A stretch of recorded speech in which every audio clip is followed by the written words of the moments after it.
Shalom, selamat pagi sahabat inspirasi. Bacaan firman kita hari ini terambil dari Filipi 1 ayat 21 sampai 22a. Karena bagiku hidup adalah Kristus dan mati adalah keuntungan. Tetapi jika aku harus hidup di dunia ini, itu berarti bagiku bekerja memberi buah. Ini merupakan prinsip yang luar biasa yang dihidupi oleh Rasul Paulus. Jika dia diberi kesempatan hidup oleh Tuhan, maka dia harus menghasilkan buah. Tetapi jika tidak menghasilkan buah, maka lebih baik dia kembali kepada Tuhan saja. Apa yang harusnya menjadi fokus dalam hidup kita? Banyak orang yang fokusnya adalah bagaimana supaya bisa dapat lebih banyak lagi. Banyak orang Kristen yang salah tujuannya, yaitu memperoleh berkat dan makin diberkati. Kita makin diberkati, kalau tidak berbuah, maka kita akan seperti pohon yang berdaun saja. Keberhasilan tidak diukur dari berapa banyak yang kita dapatkan, tapi dari berapa banyak yang telah kita berikan. Harusnya fokus hidup kita adalah seperti yang dikatakan oleh Rasul Paulus di dalam firman Tuhan tadi. Berapa banyak buah yang telah aku hasilkan bagi kerajaan Allah? Apakah hidupku telah memberkati orang lain? Apakah hidupku sudah memberi dampak yang positif? Apa yang sudah aku lakukan untuk Tuhan? Buah adalah hasil dari kehidupan rohani yang sehat. Pohon yang sehat akan menghasilkan buah.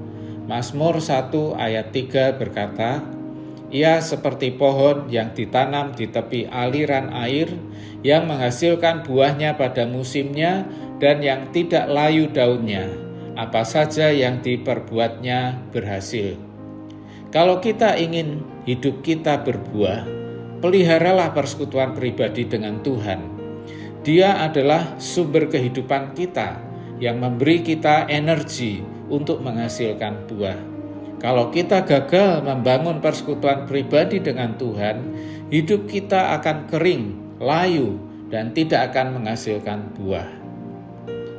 Buah adalah hasil pertumbuhan. Pohon yang berbuah harus melewati proses pertumbuhan terlebih dahulu. Orang Kristen yang berbuah adalah yang telah dewasa secara rohani. Apa tanda kedewasaan rohani? Pertama, orang yang dewasa rohani tidak mementingkan dirinya sendiri. 1 Korintus pasal 13 ayat 11 berkata, ketika aku kanak-kanak, aku berkata-kata seperti kanak-kanak. Aku merasa seperti kanak-kanak, aku berpikir seperti kanak-kanak. Sekarang, sesudah aku menjadi dewasa, aku meninggalkan sifat kanak-kanak itu. Di ayat ini Paulus berbicara dalam konteks kasih. Seorang yang bertumbuh menjadi dewasa adalah orang yang semakin bertumbuh dalam kasih. Orientasi hidupnya bukan lagi dirinya sendiri, tetapi Tuhan. Tanda yang kedua dari kedewasaan rohani adalah tahu membedakan yang benar dan salah.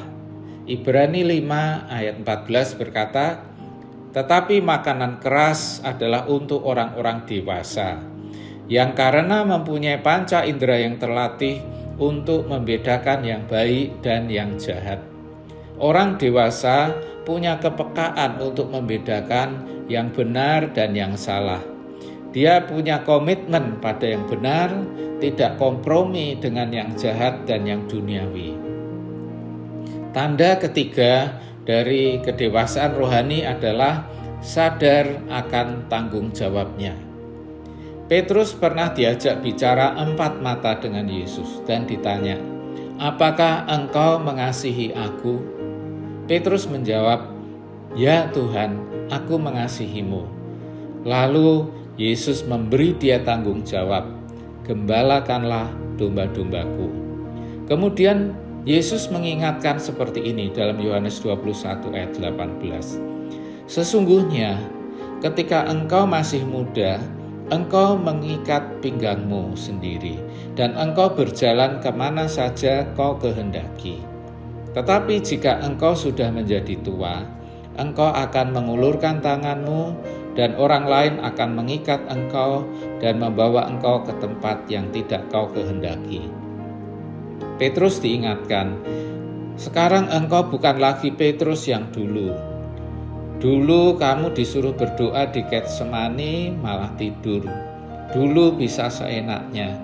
Sekarang engkau punya tanggung jawab, yaitu untuk menggembalakan domba-dombaku, kata Tuhan Yesus. Saudara yang terkasih, marilah kita bertumbuh dalam pengenalan kita akan Tuhan. Sebab jika hidup rohani kita bertumbuh dengan sehat, maka otomatis hidup kita akan menghasilkan buah bagi kerajaan Allah. Mari kita berdoa. Bapa kami yang di surga, kami ingin menghasilkan buah dalam hidup kami. Tolonglah kami agar kami bertumbuh dalam iman kami, sehingga kami menghasilkan buah bagi kerajaan-Mu. Amin. Selamat pagi, Tuhan Yesus memberkati.